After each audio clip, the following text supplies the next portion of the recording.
1, go. Coming off. At the same time, those times we'll be doing a drive. Trying to get out of the car, helping the driver all while the fuel going into the car. As you can see, a pit stop can make or break a race.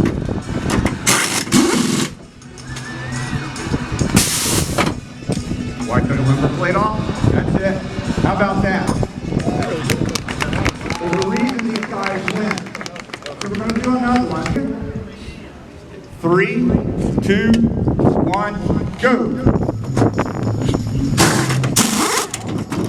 Just imagine the driver getting out of the car. All while this is going out. This for 3 in the morning.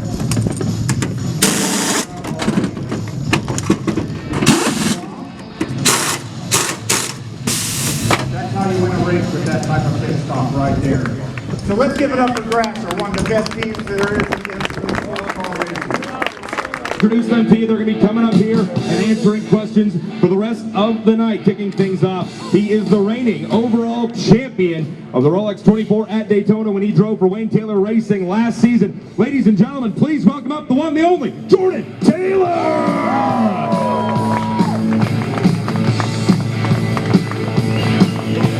Coming up next, she has raced in NASCAR. She has raced in IndyCar. This weekend, she will pilot the Lamborghini for a Gear Racing powered by Grasser. Please welcome up Catherine Lake!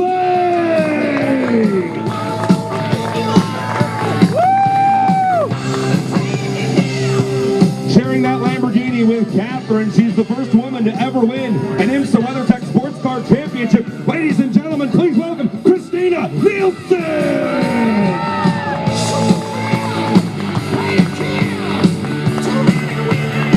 Alrighty, we've got 4 spots left, and all 4. Welcome up from the number 10, Kamui Kobayashi!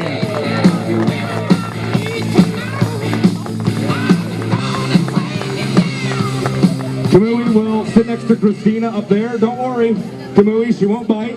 We're glad you're here.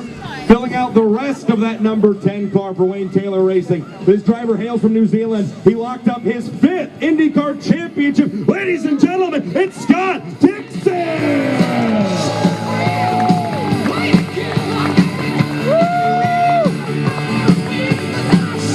Fellow countryman in the number 10 for Wayne Taylor Racing, former IndyCar driver. Please welcome up Ryan Briscoe!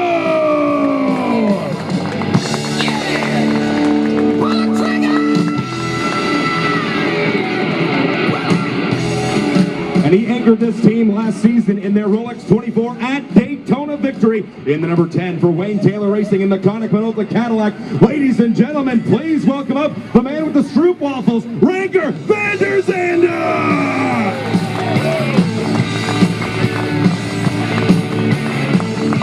There you have it, ladies and gentlemen, your driver panel. One more big round of applause. Let these drivers here make some noise.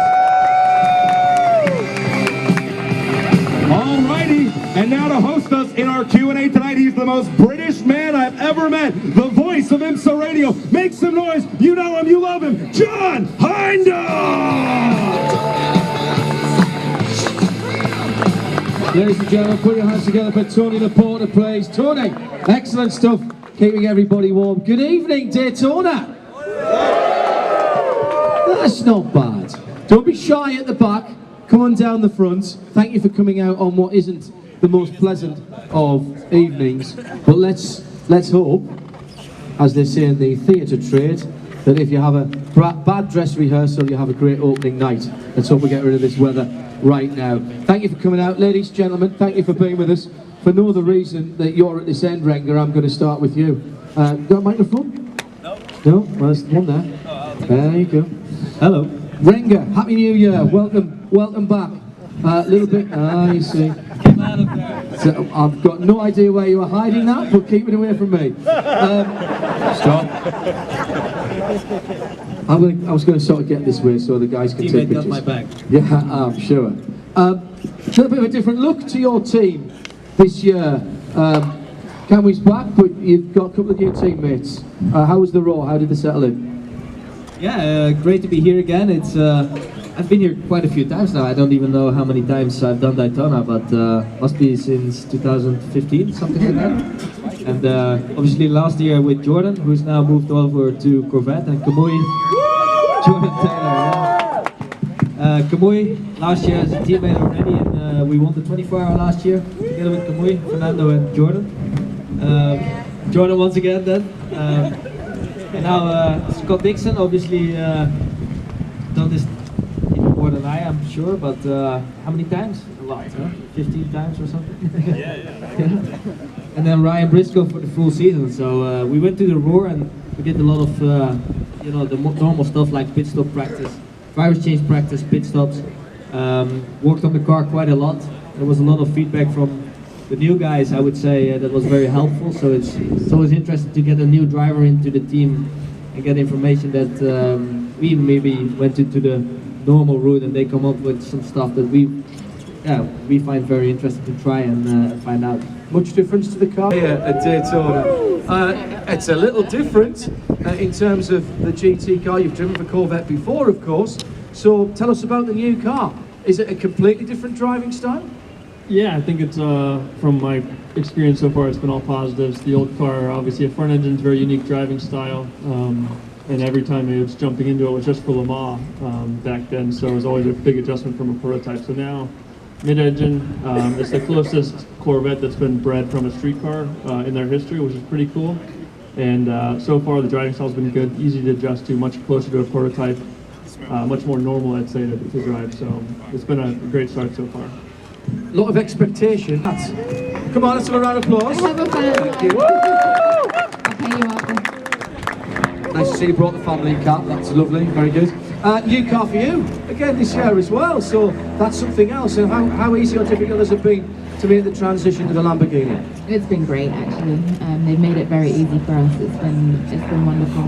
You know, they definitely have a very can-do attitude, and it was the first time that we'd all driven it at the Roar, and I love driving the car. It's very stable, and can't say enough good things about them. The class that you're in, GT Daytona, is, I was going to say competitive, but actually that doesn't even begin to expect. It's like a shark pool in there. I mean, the difference between running first and running 15th can be a couple of tenths a second a lap. It's an extraordinarily competitive class. It really is, and you know, especially in a race like Daytona where yellows can play such a big part, it takes away the element of the difference between the gentleman drivers and the pros. So it really makes it like a 24-hour sprint race for us, because you can't go a lap down and then it's really anybody's race when it comes to the last yellow and everybody's bunched up and they can go for it. Well, move to your teammate Christina, who's the only sensible one who's come with a hat on. Very good. I'm still cold.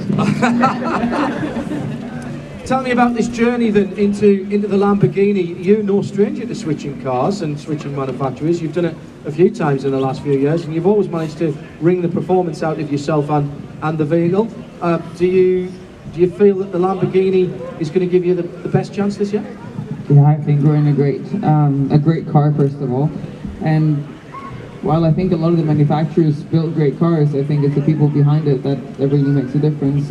We see the support from Lamborghini, we see the support from Grasser, from Gear Racing, and you know, we just have really good teamwork. It is nice to continue over, even though it's a new car brand. Catherine and I worked together last year, so it's really nice to continue that relationship and have that common factor. We sync well together. We normally want the same type of cars setup-wise, so yeah, just plugging away and enjoying it, because you know, there's always that fear when you're looking for a new deal for the following year that you're not going to be at the Roar, that you're not going to be at Daytona. And we showed at the Roar, we're all like giggling and just so happy because we're back. Tell me a little bit about the team. You mentioned Gear Racing, which will be a new name for many people, but you also mentioned Grasser, who have got an extremely good reputation, an excellent reputation, particularly with Lamborghinis. Yeah, 100%. I mean, Gear Racing stands for Girl Empowerment Around Racing. They are 100% the team when it comes to the marketing aspect of it. They're great for us, they're great for IMSA, they're great at just making sure that we get maximum exposure with what we're doing. And on the technical side, Grasser Racing really delivers strong, good cars, good strategy, good mechanics. and are just making our lives as drivers much easier. So, great combination to be a part of.